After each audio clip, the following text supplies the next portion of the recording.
First set of questions from Jay Anderson with Gateside Press. Thanks very much. And Askar, welcome to the UFC. What's up? How you doing? Not bad. Congratulations on joining the big show here. My Obviously, man, thank you. no problem. Obviously, a big opportunity and fighting Cody Stamann in your first UFC fight. Were you kind of expecting to get an opportunity to fight this year, maybe on short notice, or was this more of a surprise? No, I was expecting that. I mean, my record, shows that I was working up to this point. I'm 11-1 now, and I knew it was right around the corner. There was a few times where there were opportunities for me to take it early on, but this was the one where everything connected perfectly. And give us your thoughts on the matchup with Cody Stamann, because that's a fairly sizable name to get for your debut. Yeah, hell yeah, it is. He's a tough guy. He's number 9 in the world at bantamweight. He's fought tough dudes. He's fought the title challenger Aljamain Sterling. He's fought Jimmy Rivera. Two tough dudes. He has a few other wins in the UFC. You know what I mean? But I don't know. He's a tough wrestler, tough grinder. He's from the Midwest also, so I don't expect nothing but a tough battle with him. And obviously, like you mentioned, he's ranked number 9 at bantamweight, but for obvious reasons, this is at featherweight. Do you expect the weight difference to impact you much? Do you feel any stronger without the weight cut? Shit, listen, if you're not cutting weight, you're definitely gonna feel stronger. You know what I mean? I'm happy that this my debut is at 45, especially with a week's notice. You know what I mean? It's only fair. And I know he was asking for 45 too. I know there's a few fights where he had where they were talking about how he fought at 45 because it took him a mission to cut to 35. So it's a blessing for me and him. You know what I mean? We're both gonna be fully hydrated. It's gonna be the best Cody, the best Oscar. Full hydration, 145 pounds. It'll be a battle. And with so little time before the fight, I mean, how do you go about preparing? Well, I stay ready. You know what I mean? I was training as soon as my last fight was over. 2 weeks after, I was back in the gym, working as hard as I can. I put in nights and weekends for this. You know what I mean? I was looking at my fight shorts yesterday. I got them with my name on them, and I almost teared up looking at it because of how hard I've been working for the last few years just to be able to see that name on those shorts. You know what I mean? And see myself in those UFC gloves in that cage, throwing down. And So I'm ready. good to hear, man. And last one for me. I mean, just give us your thoughts on making your debut and what you want to show to the fans who might be seeing you for the first time. I mean, if you've watched me before, you've seen I'm a decent boxer. You know what I mean? I got some decent wrestling skills. I got some good control on top. So I'm excited to display my style. When I enter flow state in most of my fights, I feel like I can take control of the fight. I make people walk into my shots. I make people eat uppercuts, eat hooks, eat jabs.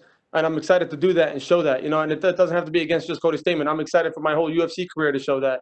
Every fight that I fight in the UFC, I'm only going to get better. I said that when I was outside of the UFC. I was fighting for LFA, and I said the more cage time I get, the better I get. And that's the same thing here. The more cage time I get in the UFC, the better I'm going to get, the more I'm going to show, the more of a show I get to put on for the fans.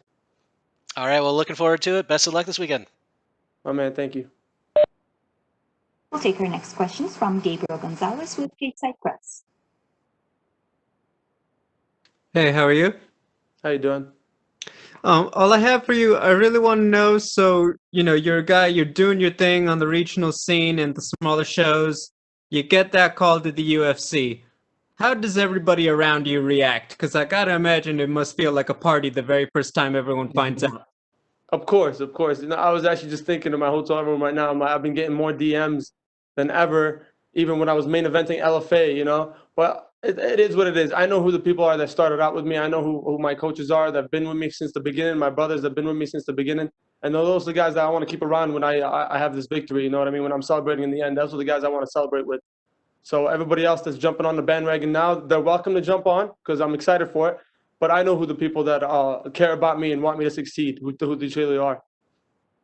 My final question, just when you think about the fight, in your mind, what would be the perfect UFC debut? A perfect UFC debut is a first-round knockout, obviously. You know what I mean? A beautiful knockout in the first round would be amazing.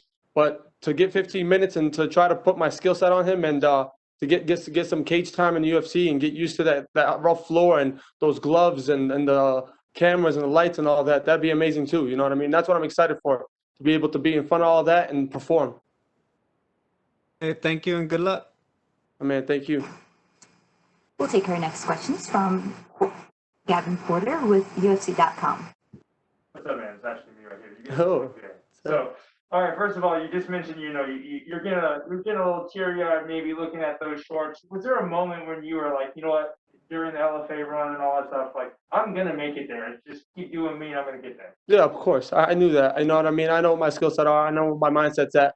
I know I trust in my training. I believe in my work ethic. I knew it was only a matter of time. You know what I mean? I was grinding so hard, no matter what. I took a loss a couple months back or a year or so back, and a lot of people would let that deter them or knock them off course. But listen, win or lose, I know where I want to be. You know, I want to fight in that cage until the day I can't. And so both my hands are either broken or I can't walk on my 2 feet. And I'm sure you've heard, stories of fighters that make their UFC debut, and the light's a little too bright, and the moment may be a little too big. You seem like this type of guy who you're just hungry, and you're not going to let that moment kind of overwhelm you. Is that kind of the mental fortitude you have to approach this fight with? Yeah, I mean, the lights and cameras are cool. That's the special stuff. That's the cool stuff about it, and the fans get to see us. But I started this because of the fight game. I wanted to fight. I want to get into a fist fight with another man and test my skill set. So the cameras are just an added bonus. I like looking at them. I like smiling, you know what I mean? Flexing, all that good stuff. But at the end of the day, fighting is what matters. Yeah, and I think you're in a unique position. Obviously, you've seen, these short notice opportunities come up during the pandemic era, if you will, and having that opportunity is something that maybe fighters previously didn't have with so many people coming in and out of the cards, things getting mixed up. How important was it for you to stay ready and be one of those guys to first raise your hand and accept a moment like this? Yeah, I mean, I stay ready. I was in the gym, like I said, since my last fight. So me being in the gym 24/7, weekends, nights, mornings, and afternoons, as much as I can, I was in there working, trying to better my skill set. So seeing it all pay off now is just a huge blessing in itself, and it's gonna be more of a blessing Saturday night when I get to get this victory for my UFC debut. Last one for me is, some people might think, obviously, you're an underdog coming in, not seeing you before, and obviously Cody's ranked. So when you think about the opportunity and you have nothing to lose, right? This is a win-win for you to be here, and obviously you're going to make the most. Yeah, I mean, listen, there's so much that goes into fighting and politics, but the best thing about fighting is it's just you and him. You know what I mean? We got the same manager. That could play something into it. We got, where he's number 9, this is at 45, a million things. But at the end of the day, we get to go into the cage, and it's me versus him. Nobody else. Nobody else can help him. Dana White can't do nothing. Bruce Buffer can't do nothing. Our manager can't do nothing. His coaches, my coaches, it's just me and him. They got to prove that he's number 9 and that I'm a debut, and I want to see that, I'm going to try to perform at the best of my abilities, and we'll see how he plays out. Perfect. Thank you, man. No, man. Thank you. That's all we have for you today, Oscar. Thank you.